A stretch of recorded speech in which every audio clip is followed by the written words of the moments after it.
Hey guys, what's up? It's Charlemagne here. Today we're playing Primal Carnage. Now Primal Carnage is a really interesting game. Primal Carnage is dinosaur vs humans, and you don't really see that a lot today. And I really like that they kind of ran with this, because it's really important to keep innovating the gaming scene. To just not do the standard Battlefield 3. It's like I talked in Shoot Mania. Like they're branching out and going back to old stuff. And when you think about it, there's not really that many dinosaur games out there right now. I mean, think about it. How many can you think of? I can really only think of one, and that's a mod for Half-Life 2 that's coming out called Jurassic Park, which really is a brilliant mod. I'll leave a link to the album of the pictures of that mod down below. That is an amazing looking mod. That looks great on the Source engine, but we're not talking about that. But like I said, this is not really a run-of-the-mill game, and the only other game I can think of that's like it, that's out right now, is Natural Selection 2, where you play as, one team plays as aliens and one team plays as humans, and the games are totally different between each other.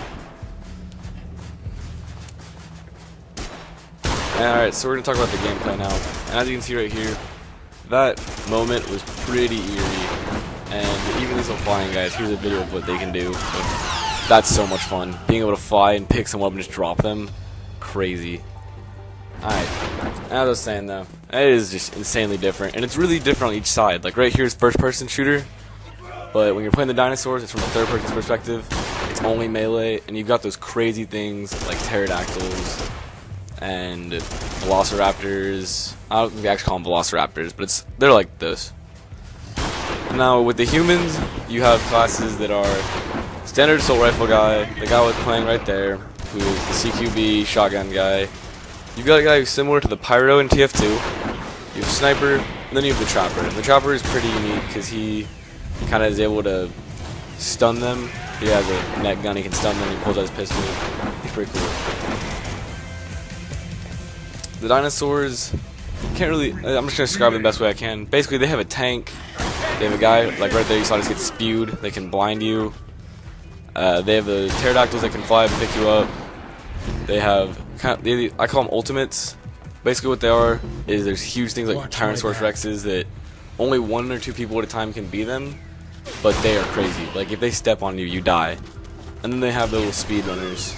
And here's a little clip of what you can do as the basic Velociraptor, which really goes to show that you really need teamwork as a human. Because if you see, like what I just did, I mean you can jump on them and it's dead unless a teammate shoots it off. It really is like crazy teamwork, and normally of the games I've played so far, people pretty much group up as humans. It's pretty much a well-known tactic by now. And the dinosaurs, you can play them a lone wolf all you want because they're normally pretty good. Alright, and recently this game is on sale right now. The date is March the 9th. I'll probably put this one up tomorrow though on Sunday, so you'll have about 3 more days for this game to be on sale on Steam. And it's like 66% off. I think it's only like $5 right now. It's great though. It's definitely worth it for $5. It's just such a different experience. But anyways, Get to the Chopper is a capture point game where you...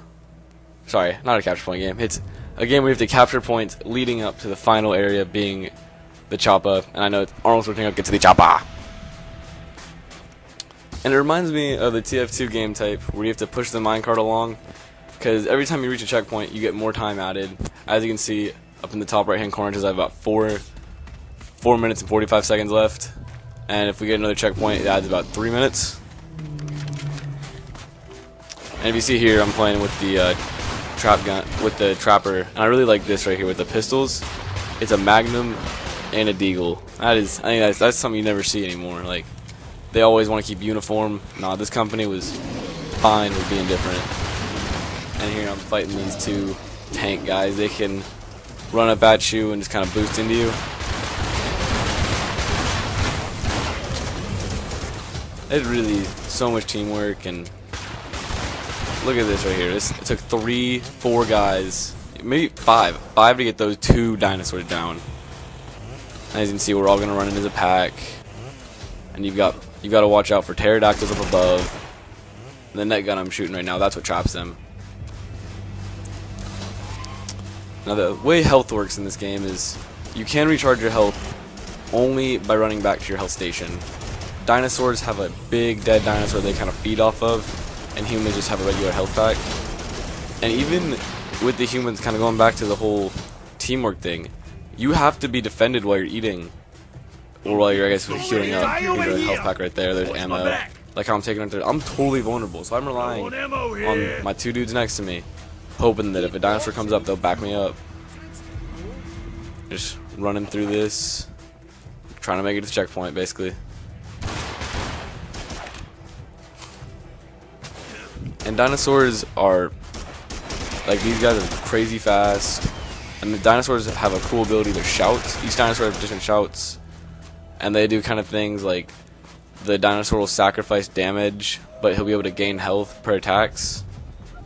And it's crazy, the difference in game type. I cannot stress it enough how just you go from one side, it's like almost like playing a different game of how different it is as being a dinosaur compared to being a human. And right here you can see we're trying to hold it down. And there's what I'm talking about. My teammate, does he save me?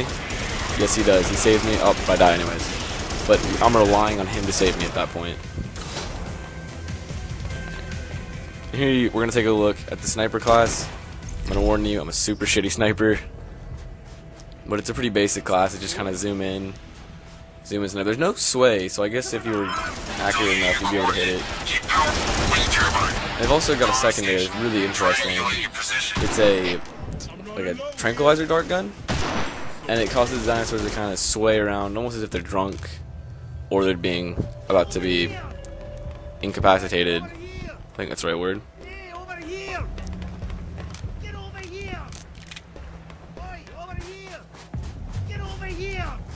And I mean, it really is crazy the amount of stuff they've done.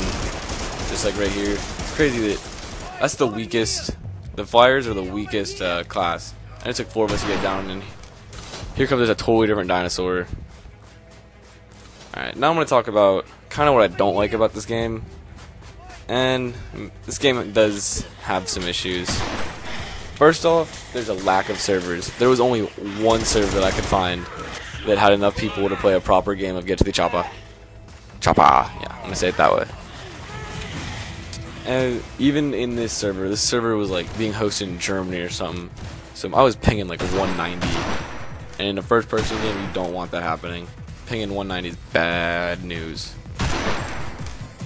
And hopefully that was just my bad luck, but I mean that's just going to show the longevity of a multiplayer game where you only have one server of a game type up when you only have 2 game types. That's not good at all. That's not something you want happening.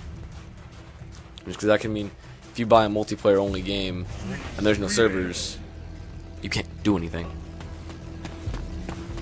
Next up is the lack of customability in this game, which I kind of understand, being a $15 game from an indie developer, why they do it, but I just kind of wish I could mess around. Like, I mean, I can't switch the flamethrowers up on this. I love this flamethrower, by the way. See on that? On the bottom, it's a chainsaw, and you can just go chainsaw people. That's amazing. I love that. That is just so satisfying to pull out and use. I don't think I even got a kill with it, but it's fun. And I just feel with the lack of customability, though, this game's going to get pretty boring because you're not really going to be able to change guns up. It's going to be the same gameplay almost on per side. Well, it is, I said, different gameplay on each side, so that extends it out a little longer. It's still, you're doing the same thing over and over again if you only play one class. And even if you switch out classes, it's still not that much because you can't switch out the guns. There's no different recoils.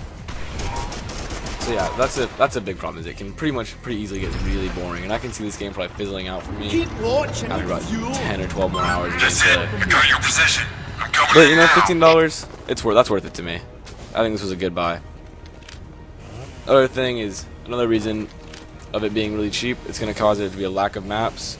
So like I said, it's just going to get really boring really fast in terms of like AAA shooters, which is not. It's not a AAA shooter, so I can't compare it to that.